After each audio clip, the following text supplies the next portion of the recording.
Mateus, capítulo de número 14, versículo 22 de Mateus, que diz: logo em seguida, Jesus insistiu com os discípulos, para que entrassem no barco e fossem diante dele para outro lugar, enquanto ele despedia a multidão. Tendo despedido a multidão, subiu sozinho a um monte para orar. Ao anoitecer, ele estava sozinho, mas o barco já estava a considerável distância da terra, fustigado pelas ondas, porque o vento soprava contra ele. Alta madrugada, Jesus dirigiu-se a eles andando sobre o mar.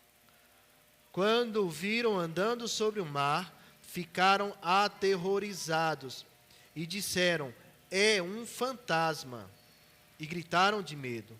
Mas Jesus imediatamente lhes disse: coragem, sou eu, não tenha medo. Senhor, disse Pedro, se és tu, manda-me ir ao teu encontro sobre as águas. Venha, respondeu Jesus. Então Pedro saiu do barco, andou sobre as águas e foi na direção de Jesus. Mas quando reparou o vento, ficou com medo e começou a afundar, gritando: Senhor, salva-me. Imediatamente Jesus estendeu a mão e o segurou e disse: homem de pequena fé, por que duvidou? Quando entraram no barco, o vento cessou. Então os que estavam no barco adoraram, dizendo: verdadeiramente és Filho de Deus. Depois de atravessarem o mar, chegaram a Genezaré. Quando os homens daquele lugar reconheceram Jesus, espalharam a notícia em toda aquela região e lhe trouxeram os doentes. Suplicavam-lhe que apenas pudesse tocar na borda do seu manto, e todos os que neles tocaram foram curados. Benção, né? Queridos, os irmãos viram aqui semana passada sobre o milagre da multiplicação de pães. Irmãos, nós entramos numa área de milagres que não tem como explicar. Aqui não tem como a gente dizer: mas é porque Jesus cortou bem miudinho e deu para todo mundo. O milagre que Jesus fez foi dividir o pão para as pessoas, como eu já escutei alguém falando. Não. Ele tinha 5 pães, 2 peixes, e ele divide, ele multiplica de forma que mais de 5.000 pessoas, muito mais, porque os 5.000 eram homens, fora mulheres e crianças, se alimentam bem e ainda sobra. Então, a gente está entrando numa área aqui que é fé, é crer. Não é nada para se provar, não, é crer, realmente. E agora nós vamos entrar no outro milagre, que é de crer. Jesus andar sobre as águas. É crer, não tem explicação científica, não tem nada que venha ao nosso entendimento, mas é crer, é confiar na palavra de Deus. E nós vimos aqui semana passada, Jesus ouve falar que João foi morto, e devido às circunstâncias, Jesus sai para um lugar isolado para poder orar, para poder ter um momento a sós. Jesus chega nesse lugar, as pessoas vão até ele. Então, aquilo que seria um retiro espiritual de Jesus com os seus discípulos, ou como o Hernandes Dias Lopes chama, férias, na realidade vira mais trabalho para Jesus, porque as multidões vão até Jesus e Jesus alimenta essas multidões, porque tem compaixão dela, porque de forma alguma Jesus deixou aquele que foi até ele de mãos vazias. Jesus sempre proveu alguma coisa. Multidões vão até Jesus, Jesus faz um milagre, e agora Jesus quer ter aquele momento que desejou e não conseguiu, devido à multidão, devido ao seu trabalho, devido a amar as pessoas e querer o bem delas. Aí o que é que diz o versículo de número 22? Logo em seguida, depois que Jesus alimentou a multidão, depois de operar aquele grande milagre, o versículo diz: Jesus insistiu com os discípulos para que entrasse no barco e fosse adiante dele para o outro lado, enquanto despedia a multidão. Jesus tem dois objetivos ao despedir a multidão que estava lá com ele. O primeiro de todos, Mateus não registra, Marcos não registra, mas quem registra é João. No capítulo 6, versículo 14 e 15, ele diz: depois de ver o sinal miraculoso de Jesus, que Jesus tinha realizado, o povo começou a dizer, sem dúvida, este é o profeta que deveria vir ao mundo. Sabendo Jesus que pretendiam proclamar o rei à força, retirou-se novamente sozinho para o monte. Então, por que Jesus empurra as pessoas para elas irem embora, a multidão? Não só a multidão, ele primeiro manda os seus discípulos irem embora. Porque queriam colocar Jesus como rei. Mas não é o rei que nós sabemos que Jesus é, mas um rei político. Como se fosse o grande imperador, o grande governador ou o rei que a Judeia precisava. Como se fosse aquele Messias que ia governar toda a região, ia trazer alimento para todos, ia trazer paz para todos. Eles não compreenderam que o reino de Jesus não é desse mundo. Queridos, nós nunca veremos aqui nessa terra um país, um continente, aclamar Jesus como rei, de forma que ele suba no palácio para ser coroado como rei. O reino de Jesus não é desse mundo, não é dessa terra. Nenhuma nação vai colocar Jesus como rei. O reino dele não é desse mundo. Então, queridos, a gente pode parar, sabe, irmãos, com essa ideia aqui que o reino de Deus não é desse mundo, de que o Brasil é do Senhor, não vai ter mais prostituição, não vai ter mais morte. A gente vê muito vídeo ou pregações desses grupos neopentecostais ou que tem envolvimento, dizendo isso, né? Nós vamos orar porque o Brasil é do Senhor. Irmãos, Jesus nunca vai ser rei de uma nação aqui dentro. Ele não veio para isso. Pelo contrário, ele diz que se o meu reino fosse desse mundo, eu mandaria os meus soldados, os meus anjos, vir aqui e tirar da mão de Pôncio Pilatos. Mas o reino dele não é desse mundo. Jesus, primeiro motivo que ele despede os seus discípulos e a multidão, é para que eles vão embora e não coloque ele como um rei político. Primeiro motivo. E qual é o segundo motivo? Porque Jesus queria ficar sozinho para orar. Era o momento de orar. Lembra que ele saiu para o lugar deserto para orar? E as multidões vieram atrás dele, à procura dele, e ele não conseguiu orar porque elas tinham fome, elas precisavam, eram como ovelhas sem pastor, e ele cuidou delas, ele teve compaixão delas. Então ele despede. Agora o segundo motivo, porque ele quer ficar um momento a sós com Deus orando. Olha o que é que diz o versículo número 23. Tendo despedido a multidão, subiu sozinho a um monte para orar. Ao anoitecer, ele estava sozinho. Se você for ver o milagre de Jesus na multiplicação, o texto diz ao entardecer. Então parece que aquela tarde desenrolou todo aquele milagre, tudo aquilo que Jesus fez, e agora, já que a multidão foi dispersa, já que os próprios discípulos queriam colocar Jesus como rei, Jesus despede eles. Agora, ao anoitecer, Jesus separa um momento para orar. Jesus era um homem de oração. Jesus sempre cultivou a vida de oração. Queridos, como está a minha e a sua vida de oração? Gente, a oração é algo acessível a todos. Nem todos sabem ler. Nem todos podem ouvir. Nem todos têm acesso à internet ou à televisão para assistir. Mas todos, quem ouve, quem não ouve, quem vê, quem não vê, quem fala, quem não fala, quem assiste, tem condição de assistir pela internet, quem não tem, quem sabe ler ou quem não sabe. Todos têm acesso à oração. todos podem orar. Como é que está a minha e a sua vida de oração? Jesus orava. Era um homem de oração. Marcos 1,35, de madrugada, quando ainda estava escuro, Jesus levantou-se, saiu de casa e foi para um lugar deserto, onde ficou orando. Lucas 5, 15 e 16. Todavia, as notícias a respeito dele se espalhavam ainda mais, de forma que as multidões vinham para ouvi-lo e para serem curadas de suas doenças. Mas Jesus retirava-se para lugares solitários e orava.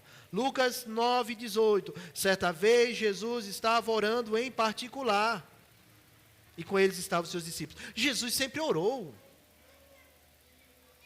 Irmãos, e se existiu alguém aqui que pisou nessa terra que não precisava orar, era Jesus. Mas ele orava. A oração mostra a comunhão, reflete a comunhão minha com Deus. A intimidade sua com Deus. A oração, você fala com Deus. É na oração. Nós precisamos cultivar um momento de oração. Nós temos 2 momentos muito bons de oração. Um deles é aqui, com o povo de Deus orando. Nós tivemos antes do culto aqui um momento de oração, para orarmos uns pelos outros. Foi assim que Pedro, que estava preso, e a igreja orava por ele. Ele foi liberto da prisão, foi através da igreja junta orando. Foi assim que a igreja estava junta, quando o Espírito Santo veio, e aquele Pentecostes, o derramado de fogo, como fogo caindo sobre cada um daqueles que estavam reunidos, a igreja junta orando. Então, há um momento especial da igreja quando se reúne para orar. E nós oramos uns pelos outros. Nós oramos pelas famílias. Então, nós podemos orar juntos uns com os outros, isso é bom. Mas há também um momento de oração isolado só, onde eu e você pode fazer. E qual é o melhor lugar? O que você pode falar com Deus à vontade. Eu tenho orado no meu carro, vou dirigindo, né? Mexer de celular dirigindo não é legal não, né? Mas pode orar se dirigindo, viu, gente? Só não feche os olhos, né? Só não vá fechar os olhos na hora que estiver dirigindo, né? Mas ore com o olho aberto que vai dar certo. Separe um momento para orar, para falar com Deus. Nós precisamos ter uma vida intensa de oração. Alguém falou que a oração move a mão que move o mundo. Nós precisamos orar. Jesus nos ensinou que nós podemos fazer não só na igreja, não só com a igreja reunida, mas em casa. Quando vocês orarem, não sejam como os hipócritas. Eles gostam de ficar orando de pé nas sinagogas e nas esquinas, a fim de serem vistos pelos outros. Eu lhes asseguro que eles já receberam a sua recompensa. Mas quando vocês foram orar, vá para o seu quarto, feche a porta e ore ao seu pai que está em secreto. Então o seu pai que vem em secreto o recompensará. Você pode orar em qualquer lugar, em casa, na lavoura, na roça, lavando os pratos, lavando os panos, cuidando dos bichos, dirigindo. Devemos cultivar uma vida de oração. Mas a oração também aponta um ofício que Jesus tinha. Jesus é conhecido, aquele que tem os 3 ofícios que a gente vê no Antigo Testamento. O Messias, o ungido, ele tem os ofícios que no Antigo Testamento eram dados a homens de Deus de forma separada. O rei, ele tinha o ofício que era reinar. O sacerdote de interceder pelo povo, de se colocar diante do povo. E o profeta de falar aquilo que era vontade de Deus para o povo. E Jesus, na sua pessoa, ele reúne esses 3 ofícios. Ele aqui também exercia o ofício de sacerdote orando. E essa oração, queridos, que Jesus fazia e fez aqui nesse episódio, desse milagre que nós estamos vendo, não é só sobre sua vida. Ele ora também pela vida dos seus discípulos. Jesus sempre mostrou isso, queridos. Ele não apenas orava por sua vida, ele como um sacerdote que era, o sumo sacerdote, o supremo sacerdote, ele orava pelos outros. O sacerdote, ele tinha um peitoral, um colete, onde esse colete tinha 12 pedras. Pedras preciosas. Elas representavam, cada uma das pedras, as tribos de Israel, ou todo o povo, já que eram formados por 12 tribos. E quando o sacerdote, o sumo sacerdote, melhor dizendo, ia a Deus oferecer seus sacrifícios, ele estava vestido desse colete sacerdotal, para carregar no seu peito o povo de Israel, representando o povo de Israel ali no seu coração, para ele poder interceder a Deus por aquele povo. Assim como aquele sumo sacerdote, Jesus intercedia pelo seu povo, ele intercede por nós. O escritor aos Hebreus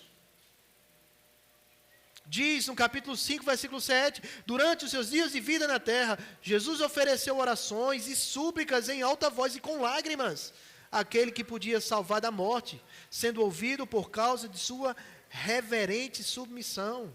No capítulo 7, versículo 24 e 25, mas visto que vive para sempre, Jesus tem um sacerdócio permanente. Portanto, ele é capaz de salvar definitivamente aqueles que por meio deles se aproximam de Deus, pois vive sempre para interceder por eles. Quem se aproxima de Deus através de Jesus pode ser plenamente salvo, totalmente salvo, definitivamente salvo por causa de Jesus, do seu sacrifício e porque ele está a interceder por eles. Jesus intercede por nós, ele está sentado à destra de Deus, intercedendo por nós, queridos. Jesus orava, porque ele queria ter comunhão com o Pai, porque ele também era sacerdote, e queria orar por nossa vida, pela vida dos seus discípulos, também por nós. João capítulo de número 17, mostra a oração de Jesus, viu? Se você for ver esse capítulo de João, é conhecido como a oração sacerdotal.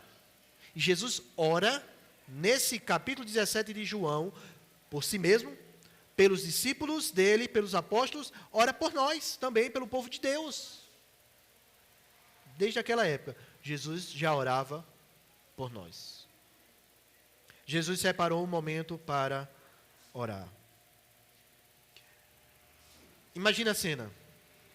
Jesus expulsou os seus discípulos, mandou ir mesmo, sabe? Ele ordenou, insistiu para que eles fossem.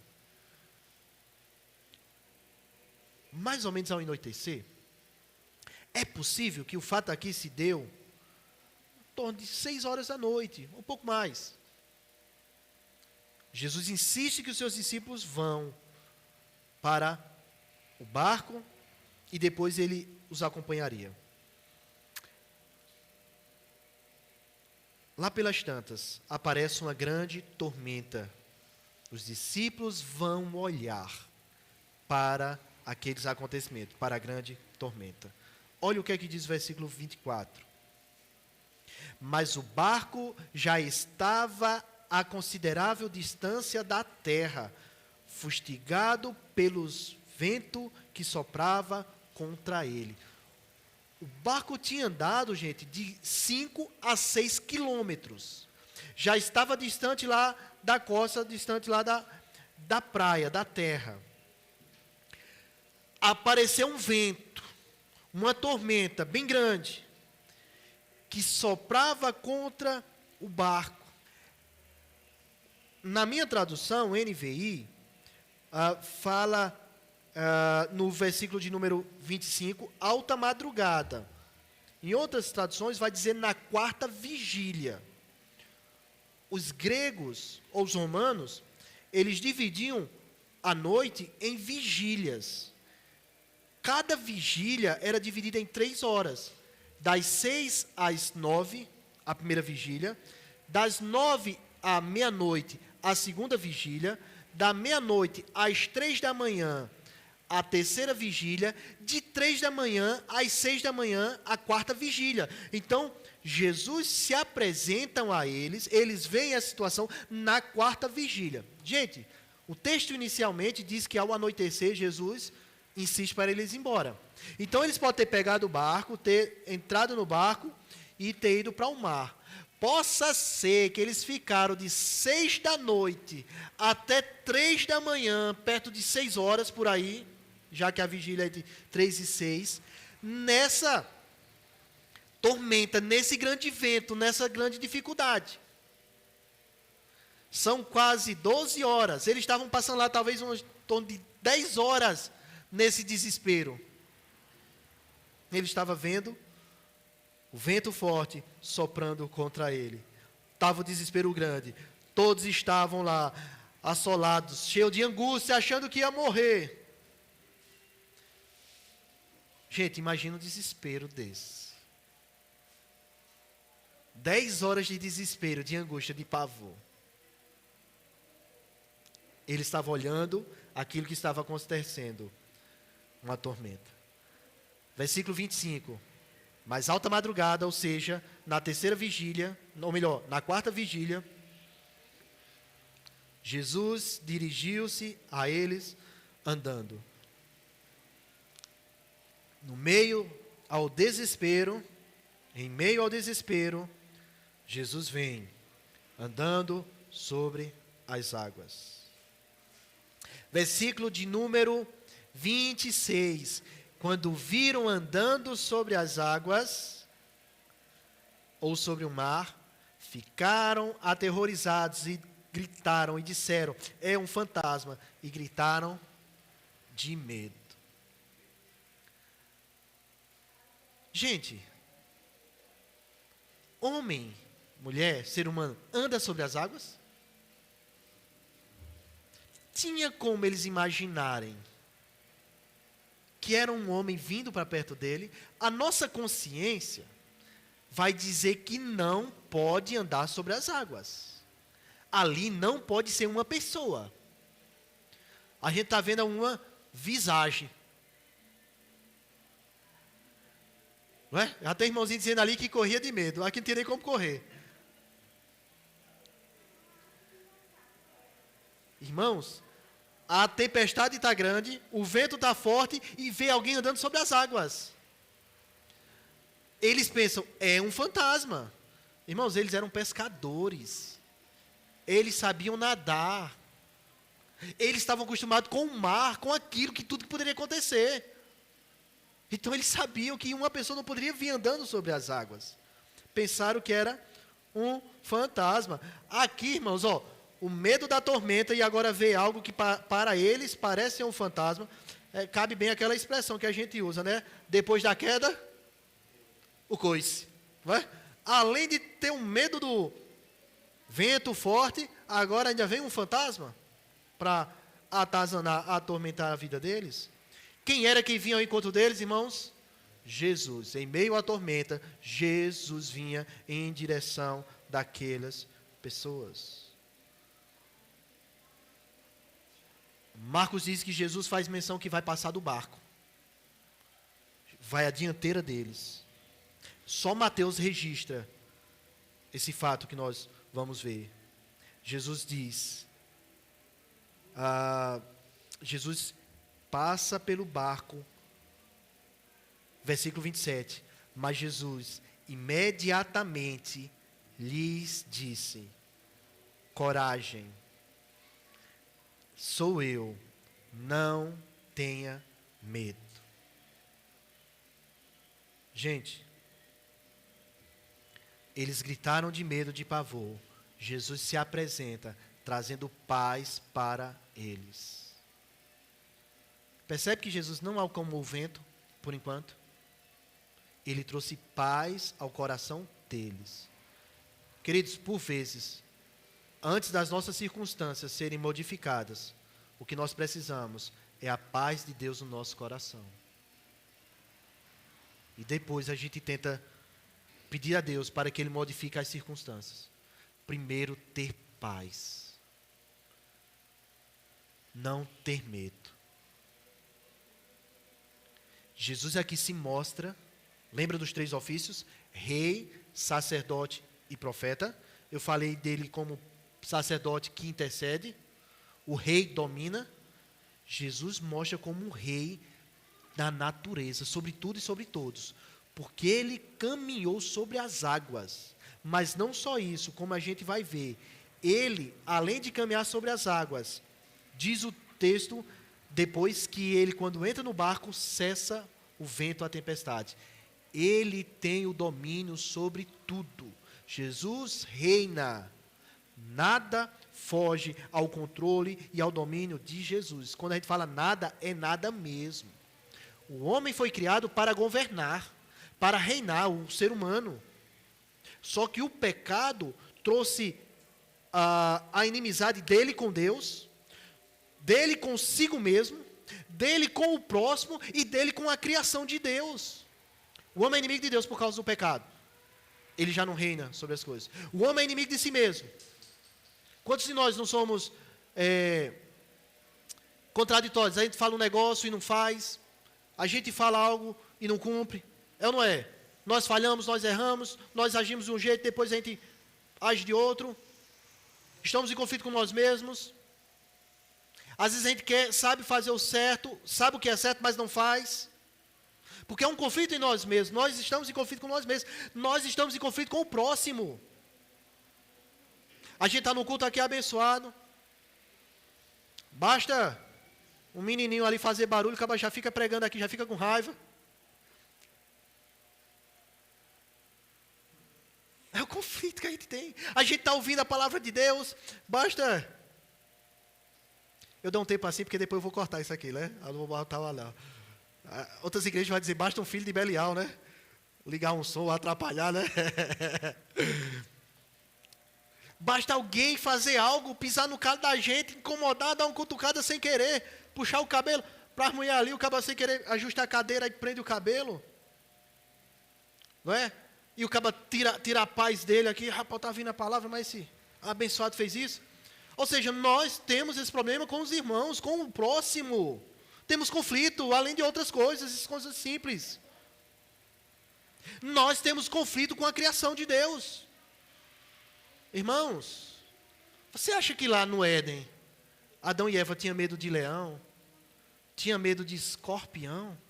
Tinha medo de serpente, de cobra? Não tinha.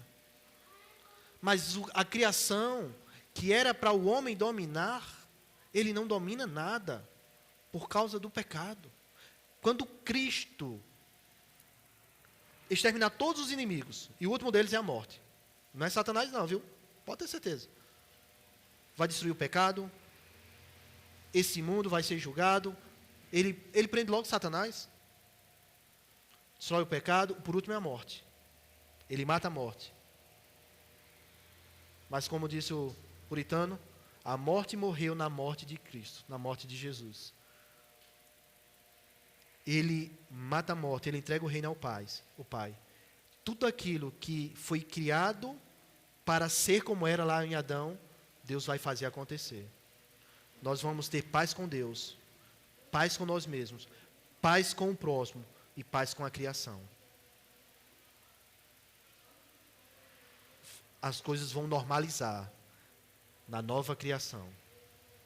A criação era perfeita, a nova criação, que nós que cremos em Cristo, estamos inseridos nela, vamos gozar de algo parecido como era antes, na nova criação.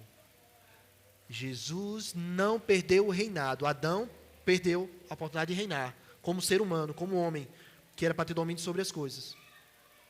Jesus é rei, ele não perde o domínio. Ele aquieta, ele anda sobre a tempestade, sobre a tormenta. Isso mostra que ele é rei, que ele governa. Quando ele está no barco, cessa o vento. Ele anda sobre a tempestade, ele aquieta o vento, mostrando que quem governa é ele, até sobre a natureza. E lá na frente a gente vai ver que ele tem domínio sobre as doenças. A gente já viu que ele tem domínio sobre os demônios. A gente vê também que ele tem domínio sobre a morte. Ele reina. Isso é um ofício dele, ser rei. Um homem de Deus, teólogo, chamado William Hendricks, ele diz: os discípulos devem descobrir que tem um Salvador que é capaz não só de acalmar a tempestade, mas ainda de usá-la como caminho. Gente, Jesus usou a tempestade, o mar revolto, os ventos, como caminho, como passarela para ele poder caminhar. O profeta Naum disse, Naum 3, o Senhor é muito paciente, mas o seu poder é imenso, o Senhor não deixará impune o culpado, o seu caminho está no vendaval e na tempestade, e as nuvens são a poeira dos seus pés. Isso não é nada para Jesus. Andar na tormenta, andar no vento. Os discípulos viram o vento, viram que era um fantasma, e agora vê quem? Jesus. Estão olhando para Jesus. Para quem você está olhando? Percebe aqui, nós vamos continuar a ver aqui, que a questão é para onde nós estamos olhando? Os discípulos viram o vento, olharam para o vento. Os discípulos viram um fantasma, ou achavam que era um fantasma, olharam e gritaram de medo. Os discípulos agora olharam para Jesus.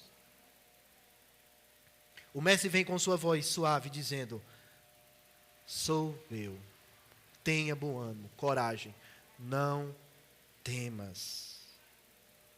Jesus reanima, encoraja aqueles homens, dizendo, tenha bom ânimo, sou eu. Essa expressão sou eu, lembra aquela aparição de Deus, lá a Moisés, na sarça que não se consumia. Imagina o que é um basculho, ou um arbusto, ou algo que possa queimar pelo fogo, e o fogo estando lá, queimando, ardendo, mas aquilo lá não está se decompondo, não está se consumindo.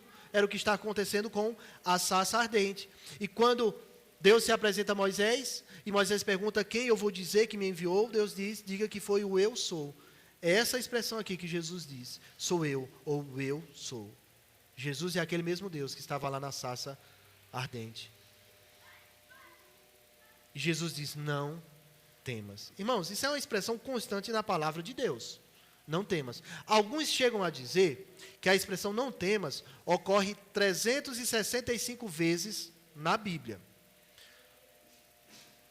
Outros, entendem que não tem essa quantidade de vezes essa expressão, algo parecido, não temas. Então, eu não defendo essa ideia que tem 365 não temas na Bíblia, não tem. Mas se Jesus falar uma vez, não temas, nós devemos crer. Basta ele falar uma vez. Não precisa ter milhares de vezes. Basta uma vez ele dizer, não temas. Nós devemos confiar e não ter medo. A paz de Cristo encheu a vida daqueles homens. Eles agora olham para Jesus. Mas o que é que acontece? Versículo de número 28. O que é que Pedro disse? Senhor, se és tu, manda-me ir ao teu encontro sobre as águas. Pedro agora começa a olhar para Jesus e de uma forma bastante ousada, Pedro pede autorização para ir até Jesus. Se é o Senhor mesmo, manda eu ir sobre as águas. O que me chama a atenção, irmãos, é que Pedro, ele não pergunta se o Senhor pode fazer eu andar sobre as águas. A questão dele é se é Jesus. Eles não estavam achando que era um fantasma? Jesus disse que não era ele? Ele está dizendo, se é o Senhor, me autoriza aí? Manda eu ir ter contigo? Manda-me ir ao teu encontro?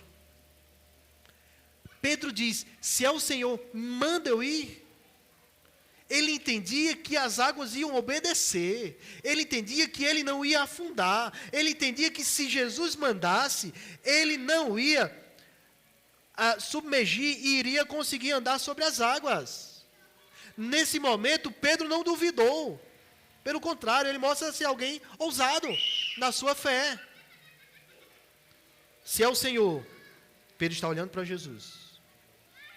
Manda eu ir ao teu encontro. Qual é a resposta de Jesus? Venha. Irmãos, você tem coragem de ir? Tem gente, né? A gente conhece pessoas que é bem afoito, diz assim, eu vou. Se me chamar, eu vou. Manda ele chamar, eu vou. Tem outros que dizem, rapaz, dá certo não. É de cada um, não é isso? Que eu digo, eu vou. Pedro foi. Pedro foi. Venha. Respondeu ele. Então Pedro saiu do barco e andou sobre a água. E foi na direção de Jesus. E aí, gente? E o texto não mostra aqui Pedro como alguém arrogante, de querer mostrar que é mais do que os outros, ao ponto de crer para andar sobre as águas. Não. Mostra pelo contrário, um Pedro que confiou na palavra de Jesus e foi.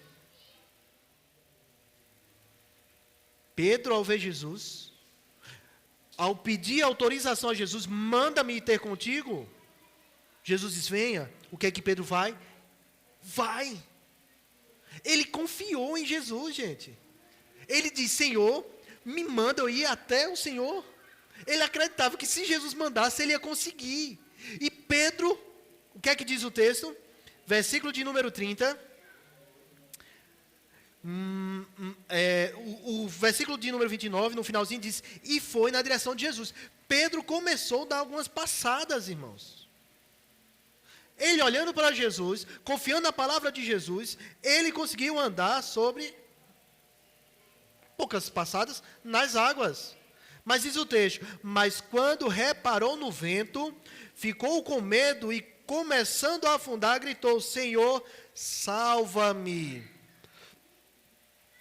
Pedro foi andando. Duas coisas que não mudaram. Jesus que mandou ele vir, pode vir, está autorizado, venha. E os ventos que ainda estavam. Pedro começou a andar. Pedro deixou de olhar para Jesus. E olhou para o vento. Gente, não foi o vento que aumentou. Não foi o vento que deu na hora que não tinha. Tinha vento. E tinha Jesus andando sobre as águas. A diferença é que Pedro começou a olhar para o vento. E não atentou mais para o que Jesus falou, venha. Ele começou a duvidar daquilo que Jesus falou. Jesus, o terceiro ofício dele é profeta, ele fala o que é verdade, o que é de Deus. Se Jesus disse venha, é verdade, pode vir. Pedro começou indo. Jesus não mudou a palavra, Jesus não mudou o poder, Jesus não deixou Pedro, não cancelou a promessa. Pelo contrário, Pedro começou a olhar dos ventos, começou a lembrar dos ventos, e talvez passou pela cabeça dele. Quem já viu isso? Um vento forte desse eu devo cair, tropeçar e morrer. E ele começou a afundar. Gente, isso aqui é a verdade perfeita e clara. Perfeita e clara. Todas as vezes que nós não olharmos para Jesus, nós vamos afundar. Pedro deixa de olhar para Jesus e olha para os ventos. Toda vez que a gente desviar o nosso foco, nós vamos afundar. Se nós olharmos para qualquer coisa que não seja Jesus, de acordo com a sua vontade, eu e você vai afundar. Porque a nossa fé tem que estar firmada em algo que é Jesus. Qualquer outra coisa vai nos fazer afundar nas águas dessa vida. Qualquer outro olhar nosso vai fazer a gente submergir, a gente cair, a gente se prostrar. Tudo nessa vida, queridos, nós podemos conseguir, ou obter, ou chegar, ou conquistar, ou lutar, desde que seja do agrado de Deus, mas nunca Deus vai estar longe dessas coisas. Tudo Deus vai estar em primeiro lugar. Tudo vai estar debaixo da graça e da bênção de Deus. Tudo que a gente tirar Jesus, a gente olhar para outra coisa, vai afundar. Por isso, Jesus antes de todas as coisas, acima de todas as coisas. E salvação só tem em Jesus. Pedro teve a sua fé abalada por achar que ele, como humano, não poderia andar sobre as águas. Ele deixou de confiar no venha de Jesus. Mas em meio ao medo, o que é que Pedro faz? pede socorro. O que é que ele diz? Senhor, salva-me. Pedro era um cara totalmente tudo, não era? Quando ele era bom, era muito bom. Quando ele era ruim, mal, ele era muito mal. Quando ele estava negócio, ele estava de cabeça, sabe? Se é para andar, eu vou. Posso ir? Me manda aí. Afundou, mas gritou, me socorre. Socorra-me, Senhor. Ainda deu tempo, irmãos, dele voltar a olhar para Jesus, para pedir auxílio ao Mestre, ao nosso Senhor. Onde é que está o segredo, irmãos? É olhar para Jesus. É pedir auxílio para Jesus. Mesmo que esteja afundando, caindo, submergindo. É pedir auxílio a Jesus. Ele vem nos socorrer.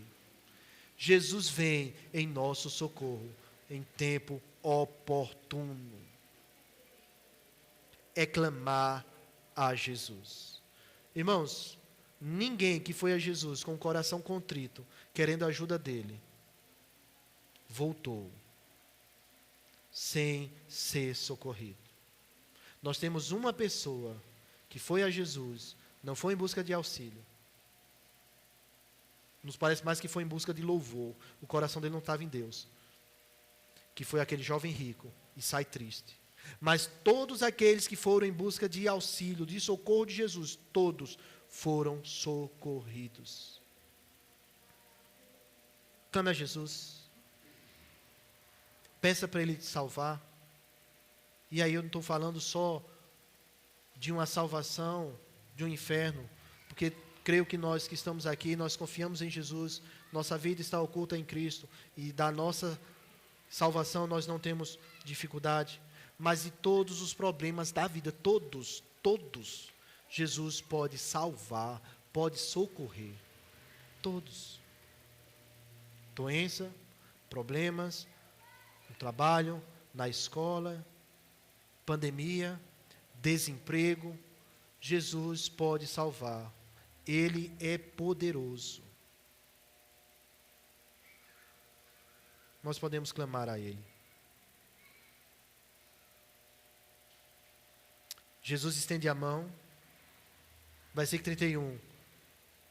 Assegurou e disse, homem de pequena fé, por que duvidou? Jesus sustentou a Pedro. Jesus fez com que Pedro não afundasse. Jesus levou Pedro de volta para o barco e chama Pedro de homem de pequena fé, porque Pedro deixou de olhar para Jesus, deixou de confiar na palavra de Jesus. Irmãos, esse Jesus que segurou a mão de Pedro, Ele também segura a nossa mão. Eu e você pode confiar nesse Jesus. Sabe o que é que nos garante que amanhã a gente vai estar na presença de Deus? Porque Jesus é quem segura a nossa mão. Porque se fosse de nós, dos nossos pecados, dos nossos desejos, nós podemos cair, se afastar. Mas Ele que nos mantém. A Bíblia diz lá em Efésios 2, 13, pois é Deus quem efetua em vós tanto o querer quanto o realizar, de acordo com a boa vontade dEle. Ele pode realizar, Ele quer, Ele realiza. Ele quer a nossa salvação. Ele quer nos sustentar com sua mão, gente. E Ele é poderoso para isso. Nós precisamos confiar nele. Irmãos, confiar não é aquele negócio de que a gente vai dar os nossos pulos aqui, cada um por si, Deus por todos. Confiar é entender que os recursos só quem tem é Deus para nos sustentar. E a gente vai de bom grado, de coração, apenas receber de Deus. Confiando que Ele é que vai nos sustentar. E quais são esses recursos, meus irmãos? Uma das formas é de você estar aqui ouvindo a palavra de Deus. É você ler a palavra de Deus. É você estar orando, é você estar com o povo de Deus. E aí são recursos, ou meios, chamados meios de graça, que Deus dá para te fortalecer nesse caminho, nessa caminhada. Uma coisa, gente, no particular, ler a Bíblia, orar, é meditar. Sabe o que é meditar? É você pegar essa palavra, não só essa, a que foi falada, não só a que foi falada, mas a palavra de Deus, e ficar remoendo, pensando em casa. Imagina só, vou pegar aqui uma palavra que me quebrantou. Há quase 2 semanas atrás, na quarta-feira, Romualdo pregando aqui sobre o maná. E eu pensando comigo, ainda estou pensando, Deus, o povo estava com medo de no dia seguinte não ter provisão de Deus, não ter alimento. Deus providenciou e disse que cada dia ele devia pegar a porção do dia, diária. E o povo estava com medo de que no outro dia faltasse. Aí pegou dobrado. Se era para pegar 5 balde de maná, um exemplo, pegaram 10. Sabe o que aconteceu com os outros 5? Apodreceu. Porque era para confiar em Deus. E o texto diz que durante 40 anos não faltou comida, pão para o povo. O povo estava com medo de no dia seguinte não ter comida. Durante 40 anos não faltou essa comida.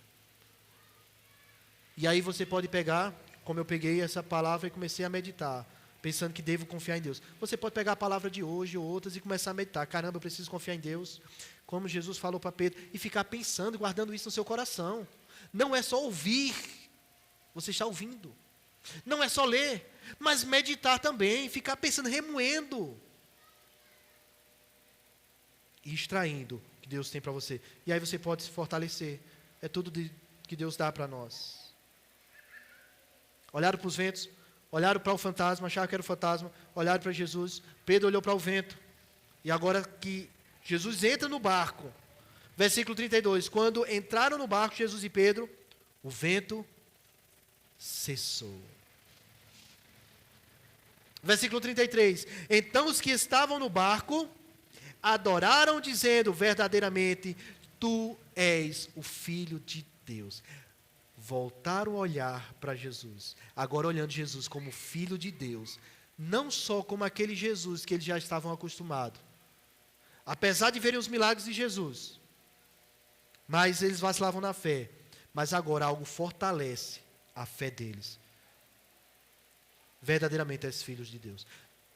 É bem verdade que a gente vai ver lá na frente que eles ainda continuam duvidando. Não foi uma declaração que daqui para frente eles creem que Jesus é filho de Deus e era o Messias prometido. Não, eles ainda continuam duvidando. Mas eles reconheceram o poder de Jesus. Versículo 34 a 36. Ainda continuam olhando para Jesus e vendo que ele é alguém diferente. Depois de atravessarem o mar, chegaram a Genezaré. Quando os homens daquele lugar reconheceram Jesus, espalharam a notícia em toda aquela região e trouxeram os doentes.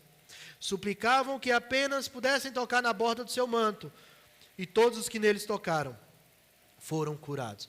Imagina os discípulos de Jesus, viram aquela cena daquele homem andando sobre os mar, ficaram cheios do poder de Deus, vendo o poder de Deus na vida de Jesus. E agora eles chegam em terra, desembarcam, e as pessoas falam que Jesus está ali, trazem os doentes. E aqueles homens continuam vendo o poder de Deus, porque as pessoas da região criam que se apenas tocassem na roupa de Jesus, seriam curados. E muitos foram curados dessa forma. Isso aqui faz lembrar no capítulo 8, que uma mulher foi curada do fluxo de sangue, quando tocou na roupa de Jesus. Ela cria que Jesus era poderoso para curar.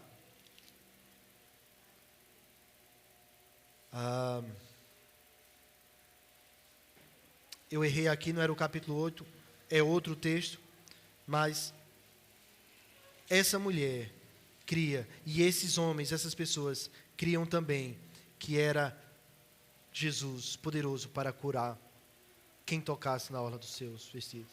Realmente, eles estavam com o Filho de Deus. Mas eu te pergunto, o tempo todo eles não estavam? O tempo todos eles estavam.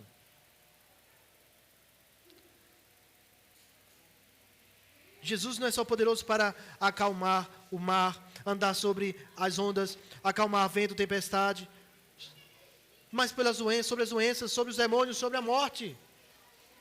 Jesus é poderoso para isso tudo. Mesmo estando com Jesus, eles não tinham percebido isso. Depois a gente vê o texto, irmãos. Depois a gente vê toda a exposição, explicação do texto. Queria que a gente terminasse agora com algumas aplicações para a nossa vida. Depois que você viu esse milagre que foi realizado, eu queria que você meditasse e pensasse: a vida cristã é cheia de turbulências.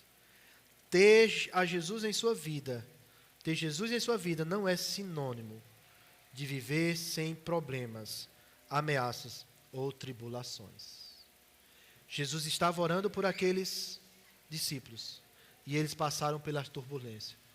Foram salvos, talvez já seja a resposta da oração de Jesus, mas passaram por turbulência. Eles não esperavam isso. Jesus nos prometeu: no mundo vocês terão aflições, tribulações, mas tenham bom ânimo. Eu e você, enquanto viver nesse mundo, vamos ter dificuldades, vamos passar por momentos difíceis, turbulentos na minha e na sua vida. Todos aqui têm problemas. Talvez as crianças não, né? Ou pelo menos não acho que tem, né? Mas todos têm problemas, têm turbulência. E se não tiver, lá vai um aí para você, viu? Vai ter. Isso é uma profecia, viu? Se não tiver problema, vai ter. Você não precisa nem profetizar, né? A gente sabe que vai ter. A vida cristã, a gente tem dito aqui, é capaz de ter mais turbulência, tribulação, do que quem não é cristão. Quem não é cristão tem menos, viu, gente? Queridos, há uma briga entre carne e espírito. Há uma luta.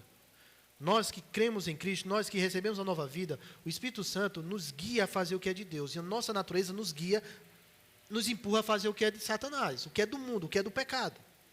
E há um conflito interno entre nós. Quando a gente erra, a gente sente que a gente errou, que a gente está errado. Quando a gente está pecando, a gente sente que está errado.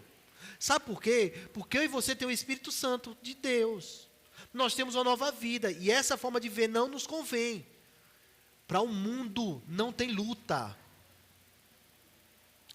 Domingo eu estava falando isso lá na igreja. Para o mundo não tem luta, ele está morto. Está dominado pelo pecado. Faz o que o pecado manda. Só tem luta para quem tem vida em Cristo. Essa luta é entre espírito e carne. Para o mundo não. Ele é dominado, ele é escravo. Não tem luta contra a carne. Ele é dominado pelo pecado. Só luta quem tem vida em Cristo. Então, uma das turbulências é essa luta que nós temos, travada com a carne. Mas além de ter turbulência, gente, guarde isso. Segunda aplicação. Deus permitirá que passemos por provações. E talvez teremos provações maiores. Cada vez mais. Provação está relacionado a Deus testar ou provar a nossa fé. Não está ligado à tentação. O texto diz que Deus não permitirá que vocês tenham tentação acima do que podem suportar. Tentação é algo que você vai pecar, que eu vá pecar. Deus não nos tenta. Quem tenta é Satanás, é o mundo, é o pecado, é a carne. Deus não pode ser tentado pelo mal e a ninguém tenta. Então ninguém, diz Tiago, ao ser tentado, diga que por Deus é tentado. Deus não induz ninguém ao pecado. E Ele não permite que as tentações que venham sobre nós sejam maiores do que a gente pode suportar. Se eu e você tem caído, saiba que a tentação não é maior do que a minha e sua capacidade de sair dela. Agora, provação, a Bíblia não fala sobre isso. nós podemos ter provação acima do que a gente pode suportar. Os discípulos aqui foram provados numa situação maior, viu, gente? Vocês lembram da primeira viagem de Jesus, que Jesus estava no barco, dormindo, e os discípulos passam e tem o quê? Uma tempestade sobre o barco, no mar. Acordam Jesus, e Jesus acalma a tempestade, acalma o vento, e faz bonança. Agora, Jesus não está no barco. Percebe que eles poderiam pensar, caramba, Jesus estava conosco, vamos ver, vamos crer em Deus, vamos crer em Jesus para a gente suportar isso. Eles passaram por uma situação agora sem a presença de Jesus. Queridos, Deus pode permitir que depois de a gente passar por um teste, uma dificuldade, que venha algo maior sobre a nossa vida. Ele pode permitir. Mas as provas de Deus, os testes de Deus, é para nos aprovar, para nós confiarmos nele. Para saber que dele é quem vem o nosso escape, a nossa resposta, a nossa solução. Nós dependemos dele. Dificuldades vão vir, talvez venham coisas maiores do que nós já passamos. Seria tão bom, né, gente, que a gente passasse, vou botar uma barreira aqui boa, 30 anos. Nos 30 anos a gente dissesse, ufa, 90% das tribulações da vida eu já alcancei, e até o final da vida fosse só mais 10% de tribulação. Seria bom, não era? E depois que o cara passasse dessa faixa etária, fosse só tribulação mais light, que o cara já era mais novo, e já passou por diversas dificuldades, mas não é assim. Não é assim. Meu tio perdeu 2 filhos, quando era há anos atrás, acho que uns 15 anos atrás, ele perdeu 2 filhos, que os 2 apareceram com uma doença rara, e todos os filhos que o casal fosse ter, daqui para frente, ia nascer com a doença. Eles não puderam ter mais filhos. A doença se manifestou quando um tinha 7 anos, outro 3, 4. Poderia ser assim, quando se manifestou que tinha 7 anos, esse morresse, e depois o outro, quando chegasse a 7 anos, manifestasse a doença, né? Mas não, se manifestou um com 7 e outro com 4. Aí ele viu o mais novo morrer primeiro, depois o mais velho morrer. Ele, nesses últimos meses, esse meu tio foi diagnosticado com... Quando era pequeno, ele perdeu um olho, né? Ficou cego de um olho. Passou por isso. E agora, no ano passado, para cá, descobriu que estava... Foi esse ano ou foi ano passado? Foi em dezembro que estava com câncer no reto. Foi cirurgiado ontem. Vinha fazendo já tratamento, quimioterapia. Gente, o cara pensa que vai passar as dificuldades. Talvez eu e você, se tivesse na situação dele, não ia aguentar não, gente. Sabe? Ele recebeu alta da UTI, está na enfermaria, a cirurgia foi um sucesso. 7 horas de cirurgia. Deus pode colocar provações maiores, gente, para a gente. Não é simples. É a vida cristã. E sabe quando é que a gente vai deixar de ter esse tipo de coisa? Quando a gente partir daqui. Ou quando Cristo voltar, implantar o reino dele. Aí sim, isso vai cessar na nossa vida.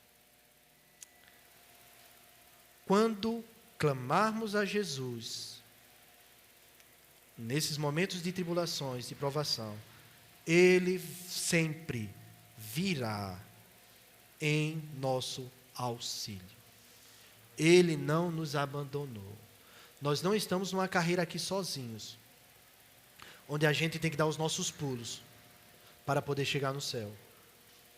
Nós estamos numa caminhada onde Jesus prometeu: eu estou com vocês todos os dias até o final dos tempos. O escritor aos Hebreus, capítulo 13, versículo 5 e 6, diz: conservem-se livres do amor ao dinheiro e contem-se com o que vocês têm, porque Deus mesmo disse: eu nunca o deixarei, nunca o abandonarei. Podemos, pois, dizer com confiança: o Senhor é meu ajudador. Podemos clamar a Jesus. Ele nos socorre, gente. O Espírito Santo intercede por nós aqui da terra e Jesus intercede por nós nos céus. Está difícil? Como os discípulos estavam no barco, clame pedindo socorro, clame a Jesus. Não tente dar os seus pulos, não tente conquistar por você mesmo, mas confie em Jesus, clame a Ele. E por último, é necessário ouvir e crer na palavra de Jesus. Não adianta nada se a gente não confia nesse Jesus, não confia na sua palavra, não adianta. Ele é quem pode vir ao nosso auxílio, gente. Não foi assim quando Pedro confiou? Manda eu ir, venha, e ele foi. Não foi Jesus que disse, vão para outra margem, e eles chegaram? Não foi Jesus que estava no barco da outra vez e disse, passemos a outra margem, e eles passaram? Nós devemos confiar em Jesus, gente. Lucas, escrevendo o Evangelho, capítulo 11, versículo 27 e 28, diz: quando Jesus dizia essas coisas, uma mulher da multidão exclamou: feliz é a mulher que te deu a luz e te amamentou. Ele respondeu: antes, felizes são aqueles que ouvem a palavra de Deus e lhe obedecem. Isso é confiar em Deus, confiar em Jesus, ouvir a sua palavra. Nós precisamos confiar em Jesus. Queridos, às vezes a gente não diz assim, já tentei tudo, e agora só Deus. Vamos inverter a ordem das coisas? Vamos, antes de tentar, vamos colocar Deus primeiro e orar a Ele, e confiar nele, para que Ele nos oriente, Ele abra as portas, mostre os caminhos para a gente resolver os problemas? A gente, pelo contrário, a gente não quer inquietar Deus, deixa Ele lá no cantinho dele. E quando não tem mais jeito, a gente apela para Deus. Confiar em Deus, confiar na sua palavra. Ele prometeu que não vai nos abandonar. Vamos crer nessa palavra. Vamos orar?